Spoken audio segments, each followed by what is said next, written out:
నమస్కారం. JP news కు స్వాగతం. తిరుపతి జిల్లా డక్కిలి మండలం దేవుడు వెల్లంపల్లి గ్రామంలో సిమెంట్ రోడ్డు నిర్మాణం 2 వర్గాల మధ్య గొడవలకు కారణమైన సంగతి తెలిసిందే. ఈ గొడవలపై వివరణ అడగగా వైసీపీ నాయకులు కోడూరు బాలకృష్ణ, శ్రీనివాసులు మాట్లాడుతూ దేవుడు వెల్లంపల్లి గ్రామంలో అభివృద్ధిలో భాగంగా సిమెంట్ రోడ్డు నిర్మాణాలు చేపట్టామని, దీంతో అదే గ్రామానికి చెందిన ఏలేశ్వరం శంకరయ్య అనే వ్యక్తి మురుగునీరు మా ఇంటి దగ్గర నిలుస్తుందని, ఎక్కడెక్కడో సిమెంట్ రోడ్స్ వేస్తారని, ఇక్కడ మురుగునీరు నిలుస్తున్నా పట్టించుకోవడం లేదని తాగిన మైకంలో తీవ్ర పదజాలంతో దూషించడం మొదలు పెట్టాడని, దీంతో అక్కడికి చేరుకున్న వైసీపీ నాయకులు కోడూరు బాలకృష్ణ, శ్రీనివాసులు సిమెంట్ రోడ్డు నిర్మించింది మేమేనని, గత ప్రభుత్వంలో కూడా రోడ్లు నిర్మించారని, మా ప్రభుత్వంలో అభివృద్ధిలో భాగంగా రోడ్డు నిర్మించామని, మీ ఇంటి ముందు నీళ్లు నిలబడితే మమ్మల్ని అసభ్య పదజాలంతో దూషించడం ఎంతవరకు సమంజసమని ఏలేశ్వరం శంకరయ్యను ప్రశ్నించారు కోడూరు బాలకృష్ణ, శ్రీనివాసులు.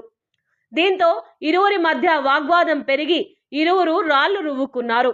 ఈ దాడిలో ఏలేశ్వరం శంకరయ్యకు తలపై బలమైన గాయం కాగా, వైసీపీ నాయకుడు కోడూరు శ్రీనివాసులు కన్ను దగ్గర తీవ్ర గాయమైంది. కోడూరు బాలకృష్ణ, శ్రీనివాసులు నాపై దాడి చేశారని ఏలేశ్వరం శంకరయ్య ఆరోపించగా, మాపై రాళ్లు రువ్వడంతో మేము కూడా రాళ్లు రువ్వామని, ఆ దాడిలో గాయపడ్డారని బాలకృష్ణ, శ్రీనివాసులు చెప్తున్నారు. దీంతో వైసీపీ, టీడీపీ నాయకుల మధ్య గొడవలు తీవ్ర స్థాయికి చేరుకున్నాయి. ఈ సంఘటనపై ఇరువురిపై కేసు నమోదు చేశారు పోలీసులు. ఇక దాడిలో తలకు బలమైన గాయమైన ఏలేశ్వరం శంకరయ్య వైద్యం నిమిత్తం తిరుపతిలో ఉన్నట్టు సమాచారం.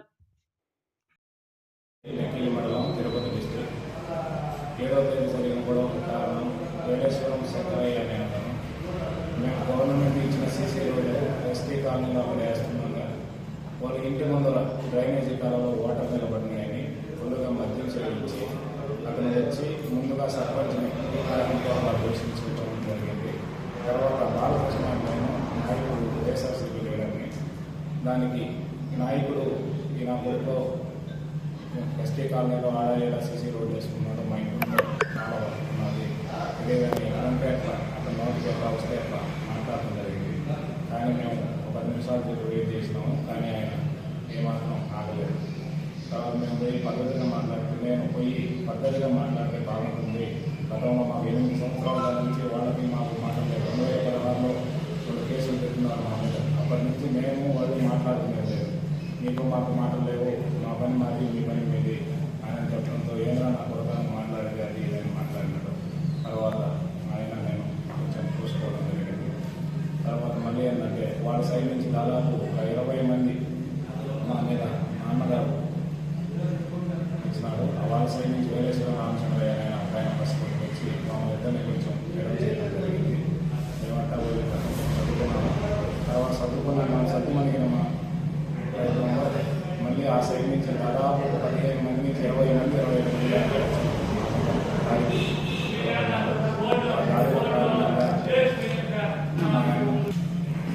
దాదాపు 20 మంది టీడీపీకి సంబంధించినటువంటి వ్యక్తులు మా మీద కనబడడం, మా మీద రాళ్ళు, దానిలో భాగంగానే మాకు ఉన్నటువంటి ఎన్నికలు కాంటా చేసి మీద కూడా దాడి చేసి ఆధారపడబడడం జరిగింది. మాకు ఎందులో ప్రత్యామ్నాయం లేదు, మేము కనబడినాము, కానీ మేము తట్టుకోలేని పరిస్థితుల్లో టాటా ఏసీతో బయలుదేరితే టాటా ఏసీ ఆధారపడుతున్నారు. ఈ విధంగా మా ఇంటి మీదకి వచ్చి దాడి చేయడం జరిగింది. ఇప్పుడు కూడా గతంలో కనీసం ఈరోజు ఉదయం కూడా ఏంటంటే ఇంకా 2 నెలలే ఉండేది మీకు, తర్వాత మీరు ఎక్కడ చేస్తారో, మీరు ఎక్కడ చేస్తారో, మీ ఎంత చేస్తారో అనే బెదిరింపులు జరుగుతాము. గత 2014, 2016లో కూడా కేసులు పెట్టించినారు కావాలని. మేమైతే ఉన్నది 2 నెలల్లోనే ప్రతి ఏ సమస్య వచ్చినా మీరు 2 నెలల్లో ఏం చేస్తారా, మేము 10 మంది టీడీపీ దౌర్జన్యాలు ఆగిపోయి మేము దౌర్జన్యం చేసినాము అనే ఒకటి ప్రతిపాదనలు. మేము దౌర్జన్యం చేసి ఉంటే ఈ పొద్దు కూడా అధికారులకు మేము ఒకటే మేము చేస్తున్నాము. మా విలేజ్లో సీసీ ఫుటేజ్లు ఉన్నాయి, వాళ్ళ దగ్గరనే ఉన్నాయి, మా దగ్గర ఏమి లేవు. దాని గురించి సీసీ ఫుటేజ్లు కూడా ఎంక్వైరీ చేసి ఎవరిది తప్పు ఎవరిది ఒప్పు అనేది కూడా పరిశీలించాల్సినంత అవసరం ఎంత ఉంది. దాన్ని పరిశీలించిన తర్వాత తప్పు మాదైతే మేమైనా కూడా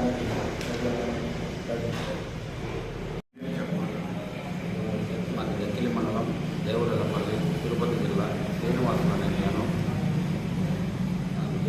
రాత్రి 8 గంటలకు నేను మా తమ్ముడు ఫోన్ చేస్తున్నాక శంకరయ్య ఏలేశ్వరం శంకరయ్య అనే ఫుల్గా డ్రింక్ చేసి ఆయన మొట్టమొదటగా ప్రెసిడెంట్ గారిని దూషించడం జరిగింది.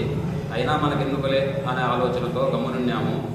ఆ తర్వాత నాయకుడు ఈ నా కొడుకులు ఆ నా కొడుకులు అని అసభ్యంగా మాట్లాడినందువలన మా తమ్ముడు ఇద్దరు అరుచుకున్నారు. అరుచుకుంటున్నారని అన్నం తింటా ముందు లేచిపోయే లోపల తోసులాడుకున్న తర్వాత నేను మా తమ్ముడిని తోసుకొని ఇంటి దగ్గరకు వచ్చినాను. ఆ తర్వాత రామచంద్రయ్య కూడా తోసుకొని వాళ్ళ ఇంటికాడికి పోయినారు. ఆ తర్వాత శ్రీహరి అనే పిల్లగాడు నడీటి నుంచి వచ్చి అదాపద ఏంద్రా మీ తోలకము రానా కొడకలారా తేల్చేస్తాం ఈ పొద్దు అని ఆ మనిషిని శంకరయ్య అనే మనిషిని తోడకొచ్చి మా ఇంటి మీద వదిలి రాని చొక్కా పట్టుకున్నాడు. చొక్కా పట్టుకున్న చొక్కాలో 10,000 రూపాయలు డబ్బులుంటే కూడా చొక్కా చూపి చించేసి లాగి కొట్టినాడు.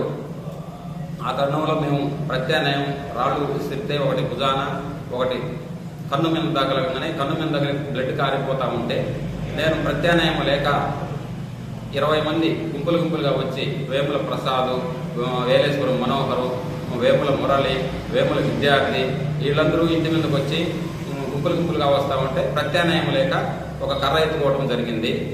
ఆ కర్ర ఎత్తుకునే భాగంలో కర్ర ఎత్తుకునే వాకిటి ముందు నిలబడుకున్నాం. ఆ తర్వాత మా తమ్ముడు వ్యాన్ స్టార్ట్ చేసి నేను ఎక్కినానని చెప్పి డక్కిరికి పోదాం రా రక్తం కారుతుందనే తరుణంలో వ్యాన్లో నుంచి కొంతమంది లాగేసి నన్ను 10-15 మంది కలిసి కొట్టుకుంటూ పోయినారు. అందువలన దయవుంచి ఆ దెబ్బ తగిలిన శంకరయ్య రామచంద్రయ్య ఇంట్లో సీసీ ఫుటేజీలు ఉన్నాయి. మాది తప్పు అయితే పెద్ద మనసుతో మీరు ఆలోచించి డిపార్ట్మెంట్ ఆ సీసీ ఫుటేజీలు పరిశీలించి మాది తప్పు అయితే మీరు ఏ శిక్ష వేసినా దానికి తగు శిక్ష మేము అనుభవించేదానికి రెడీగా ఉన్నాము. ఇరువల్ల ఎవరిది తప్పు అని తేల్చే బాధ్యత మీరు సార్ అని వేడుకుంటున్నాం. పంచాయతీ సర్పంచ్ గారు సుజాత గారు మాట్లాడుతున్నారు. ఏదన్నా గ్రామంలో ఏదైనా సమస్యలు ఉంటే సర్పంచ్ గారి కన్నా మా దృష్టి కన్నా తీసుకురావాలి, లేదంటే ఎంపీడీ మేడం గారు ఉన్నారు, అధికారులు ఉన్నారు, వీళ్ళ దృష్టికి తీసుకొచ్చిన తర్వాత చూడాలి. ఇలాంటి చిన్న తగాదాలకి రాజకీయ గొడవలు దాకా వచ్చేస్తాయి. ఇలాంటివన్నీ అంటే పరిష్కరించాలని ఎంపీడీ మేడం గారిని అధికారులను కోరుతున్నాను. ఈ గొడవలకు కారణము కాలువలు ఇవన్నీ ప్రతిపాదన పెట్టుకోవటము రాజకీయ కక్షలుగా 2016 నుంచి మా మీద వాళ్ళకి ఎంతో కక్ష ఉంది.